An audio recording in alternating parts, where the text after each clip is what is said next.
Bonjour, c'est super de voir le nombre de vues et de contacts augmenter à chaque nouvelle vidéo. Les interactions qui suivent sont super intéressantes. Comme promis cette semaine, un sujet un peu technique sur le diagnostic réparation supporté par intelligence artificielle. Une des difficultés majeures dans un atelier, c'est la transmission de savoir. Entre les expérimentés qui vont bientôt partir en retraite et ont emmagasiné 40 ans de trucs et astuces pour déterminer l'origine d'une panne et réparer un véhicule. Et les nouveaux venus, plein d'entrain, mais qui font parfois une confiance aveugle à la valise Diag. J'ai vécu un exemple d'un jeune, très bien, gros travailleur. La valise lui a fait changer les 4 injecteurs, puis le rail d'injection. Plus de 2000 € de frais pour s'apercevoir, quand la valise lui demandait de remplacer de nouveau des injecteurs tout neufs, qu'en fait, il y avait des saletés dans le réservoir carburant. 2 heures de démontage et de nettoyage, 2000 € perdus pour rien. Pour éviter ça chez Hitachi, nous avons développé un algorithme qui vous propose les 3 actions de contrôle sur la base d'un symptôme décrit en texte libre par le mécanicien. Vous voyez ici, le mécanicien a inscrit Cooling System, problème sur le circuit de refroidissement.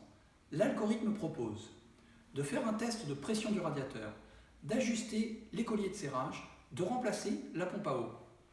Comment on fait ça? Notre algorithme de machine learning, sur la base de toutes les interventions déjà réalisées sur ce type de véhicule, calcule les probabilités des pièces à contrôler et à changer. Nous croisons les infos avec les données transmises par le CU, les codes défauts, les voyants, les différents capteurs du véhicule. Ensuite, notre algorithme comprend aussi les trucs et astuces que vos mécaniciens les plus doués nous auront transmis. On capture leur savoir-faire pour l'intégrer à la machine. Enfin, comme c'est du machine learning, l'algorithme s'auto-évalue en permanence. Si le véhicule revient dans l'atelier dans les 45 jours qui suivent, pour un problème similaire, la prescription n'était pas bonne. C'est un apprentissage. S'il ne revient pas, la prescription était bonne. C'est aussi un apprentissage pour l'algorithme. Le mécanicien peut bien entendu indiquer à la machine immédiatement que sa prescription est fausse, s'il n'est pas confiant. De notre expérience, sur une flotte de 240 000 véhicules qui utilisent cet outil, plus de 80% de nos recommandations sont justes. Honnêtement, il a fallu plusieurs années pour en arriver à ce taux-là.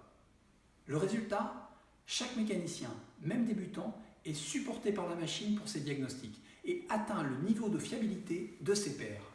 Alors si vous aussi vous avez des anecdotes d'erreurs de diag qui vous ont coûté cher ou des idées pour développer cet outil, ça se passe dans les commentaires en dessous.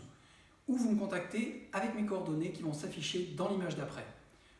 Prochaine vidéo, on reste dans la technique, on va lui appliquer de la réalité augmentée. C'est Pokémon Go dans votre atelier. À bientôt!